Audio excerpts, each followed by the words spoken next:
Welcome to Reading the Gospels together for May the 26th, and today we're in Luke chapter 5. And chapter 5 begins with an account of the calling of Peter, which should really be in the Gospel of Mark, but which instead we find here in Luke. It tells us a lot about Peter and the circumstances surrounding his coming to know Jesus. There's no doubt in my mind that it's authentic, particularly in how it reveals something important to us about Peter. Now, there's a similar account of a miraculous catch in the post-resurrection story in the Gospel of John, which echoes some aspects of Luke's account here. So let's see what happens. We read, "One day as Jesus was standing by the lake of Gennesaret, the people were crowding around him and listening to the word of God." Now, the lake of Gennesaret is another name for the Sea of Galilee. It's also called the lake or the Sea of Tiberias, after the name of the largest city on the lake. Today in Israel, it's known as the Kinneret, which means the harp, reflecting its harp-like shape. Whatever name you give it, remember that it is in fact a freshwater lake fed primarily by the Jordan River, which enters in the north of the Sea of Galilee near Bethsaida and exits at the south. It makes its way all the way down to the Dead Sea. Now, the lake is in a sort of a bowl surrounded by hills, and as a part of the Jordan Rift, it's hundreds of feet below sea level. Heavy rains this year have lifted the level of the lake to a depth that it has not seen in decades, and far above what it was when Peter fished it. It's a very fertile lake, and it is fished to this day. It's interesting to note how the crowds were pressing together, listening to the word of God, which is how Jesus' teaching is very appropriately described by Luke. Let's read and see what else Luke says.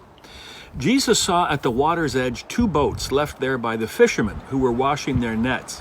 He got into one of the boats, the one belonging to Simon, and asked him to put out a little from shore. And then he sat down and taught the people from the boat."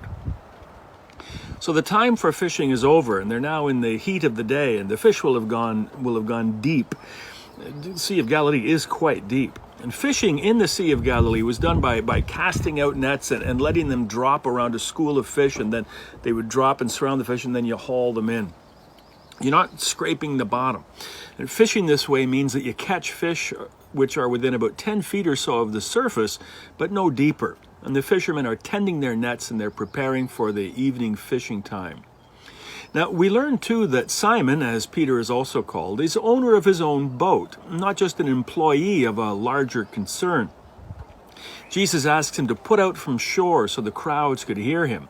Now, many years ago, when I was a chaplain at a summer camp, I employed a similar method of standing offshore to speak on a peninsula rather than a boat. It's astonishing how your voice carries this way.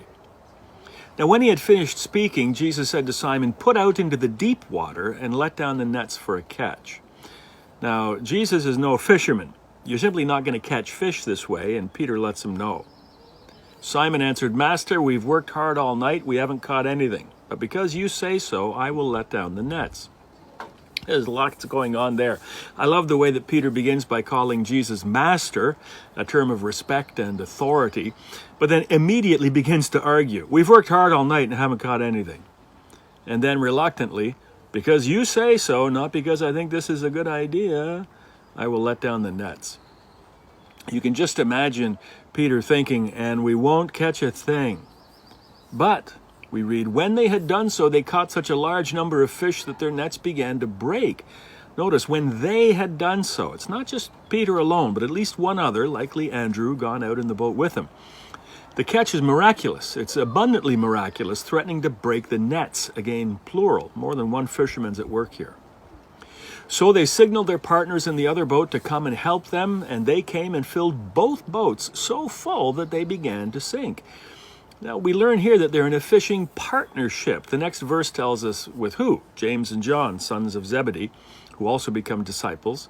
And the catch is so tremendous the boats threaten to sink. Now, remember that these are boats which could normally hold 12 men. So that's plenty of fish. But now they're really good stuff. When Simon Peter saw this, he fell at Jesus' knees and said, "Go away from me, Lord. I am a sinful man." Peter's self-evaluation and personal honesty is so typical of him.